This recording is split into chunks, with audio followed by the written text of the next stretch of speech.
Reciting Ben Stein's entire resume would take up the rest of our time this morning. In brief, he's been a presidential speechwriter, actor, Emmy Award-winning game show host, economist, lawyer, professor. Yes, it wasn't Ferris Bueller's Day Off. Basically, did it all.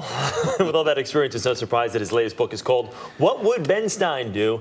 And we are fortunate enough to have Mr. Stein with us here this morning. Honor to be here. Honor to be here. Congratulations on your deep book. freeze studio. Right, and it's actually warmer than yesterday.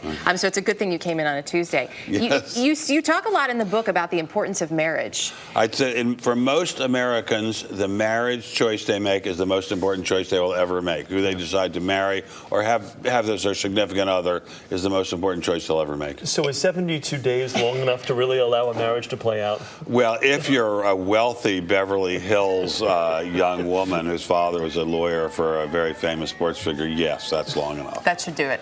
Okay. But for most people, it takes about I don't know. I've been married 43 years to my same wifey, and we still learn new things about each other all the time. But it's if you make the right choice about who you marry, pretty much everything else works out.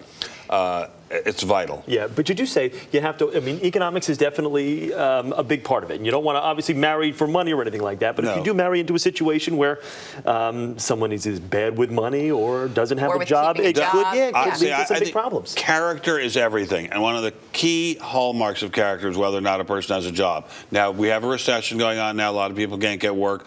But at least a person's got to be looking for work. She's got to be, he or she's got to be diligently looking for work. A person who stays home all day watching baseball games, watching, playing video games, that's not usually good marriage material. Work is so important in life, it's unbelievable. Because it gives you that purpose. Yes, it gives you to get up every day. Self-esteem, sense of direction, makes you feel at the end of the day as if you've accomplished something, makes you feel as if you're not just nothing. Do you feel that people now, we hear of a lot of people that just stop looking for work. Is it one of those things, I know you talk about it in the book, where people just feel they don't want to take a job that's beneath, they'd rather not work than take a job that's beneath what they feel they should have? There are plenty of Americans who feel that way. Obviously, plenty of them don't, and plenty of them would take any job they could get. But there are an awful lot of Americans who will not work at a fast food shop, won't work at a clothing shop, insist on doing things the way they want to do them, say they're artists. That's nonsense. A person of good character, this is just my opinion, will take any job rather than take welfare or take handouts.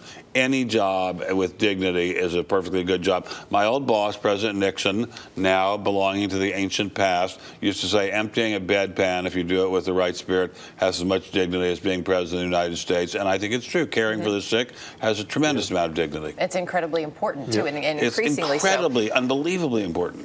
Let's look at some of the things that are happening right now. I know that you talk about, you believe Wall Street really does hold a lot of responsibility for the financial crisis that we're in. A lot. When you look at what's happening downtown here in New York City, when you look at Occupy Wall Street, how it's spread around the world, do they have the right message? No, they don't. They're just a bunch of bums, as far as I'm concerned. I mean, if they had some specific ideas, if they had some specific proposals, if they were doing anything whatsoever besides sleeping in their tents and banging drums, I would say, great, God bless them. I spent a very large part of my life crusading against fraud on Wall Street, and I think it's a worthwhile crusade. But to just bang a drum and then light up a big doobie and go back into your tent, that does not do anything whatsoever to advance the cause of justice or decency or prosperity. I absolutely, if young Americans want to find fraud and fight against it, that's great. But to bang on a drum, no thanks. To ask you about Herman Cain, also another highlight, another one of the headlines here on this program this morning. Oh, yes. Is he handling this the right way? What would you have done differently if you were him, and how would you advise him?